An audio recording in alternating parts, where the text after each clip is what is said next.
Мына тағы бір айта кететін нәрсе, мектеп жасындағы балалардың өсіп келе жатқан жастардың ораза ұстап, оны бір дәреже көруі мына біздің заманауи өмірімізге қайшы. Рамазан айында жаппай ауыз бекіту мына орта ғасырларда пайғамбарлар дәуірін, яғни діндердің енді пайда болған үңгірлік кезеңін еске түсіреді. Осының салдарынан дәл қазіргі біздің қоғам соңғы 15-20 жылда кері кетті. Жас балалар қазір діннен не түсінеді? Олар еш нәрсе түсінбейді ғой. Оларға ораза ұстау бір дәреже сияқты болып көрінеді. Ал шындығына келсек, мына соңғы жарты ғасырдан астам уақытта батыс елдері, яғни дамыған елдер, қоғам алға даму үшін дін мен әдебиеттің түкке қажет жоқ екенін түсінді. Қоғамды дамытатын ғылым, білім, инновация. Осы үш нәрсе. Дамыған елдер мен дамушы елдердің айырмашылығы тек осыған байланысты. Ислам елдерінде 57 ел бар. Онда 2,5 миллиардқа жақын халық тұрады. Бірақ атақты философ Хуанның айтуынша, осы ислам елдерінің ешқайсысы демографиялық елдердің қатарына кірмеген, және ешқайсысы алдыңғы дамыған 20 мемлекеттердің қатарына кірмейді. Ислам елдерінде білім мен ғылымға мемлекеттен бөлінетін қаржы батыс елдерге қарағанда 20 есе аз. Соның салдарынан ислам елдері білім, ғылым, технологияға қол жеткізе алмай отыр. Мысалы, ең дамыған осы елдердің ішінде мұнай сатып күн көріп отырған Сауд Арабиясы, Дубай болса, солардағы халықтың, яғни мына жергілікті арабтардың жартысынан астамы сауатсыз, әлі күнге дейін әріп танымайды. Діннің не істейтінін көрдіңіз бе?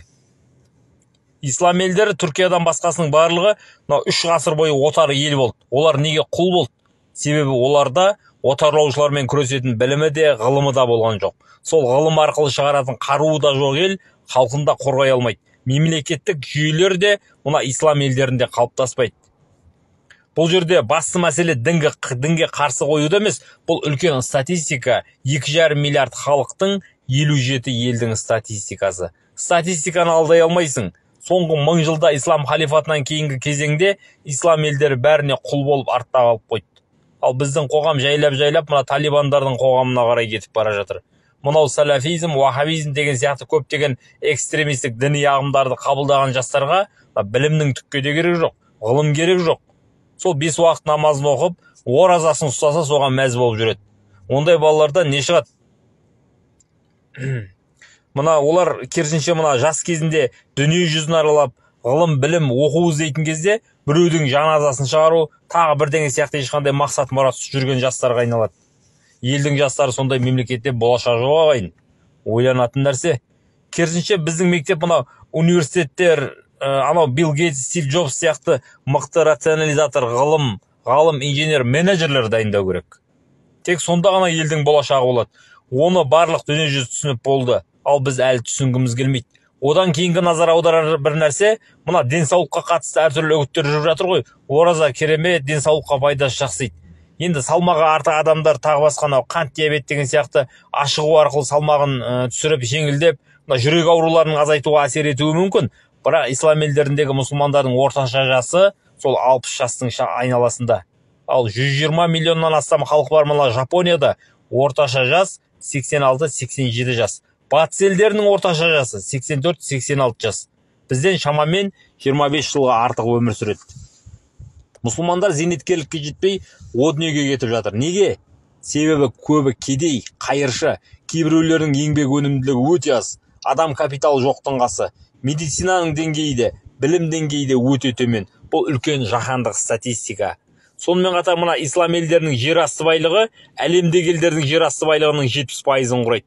Бірақ білімге, технологияға, ғылымға қол жетпегеннен кейін олардың жалпы ішкі өнімі анау дүние жүзіндегі елдермен салыстырсақ, ислам елдері, Африка, Оңтүстік Америка сияқты кедей, қайыршы елдерден 10 есе кедей. Яғни ислам елдерінің жалпы ішкі өнімі әлемдік экономиканың 7%-ын ғана құрайды. Ал жер асты байлығы 70%-ды құрайды.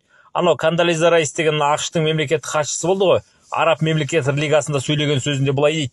Осы Араб мемлекеттер лигасы елдердің жалпы ішкі өнімнің барлығын жинағанның өзінде Еуроодақтағы 5-ші орын алатын аграрлық Испаниямен ғана тең дейді.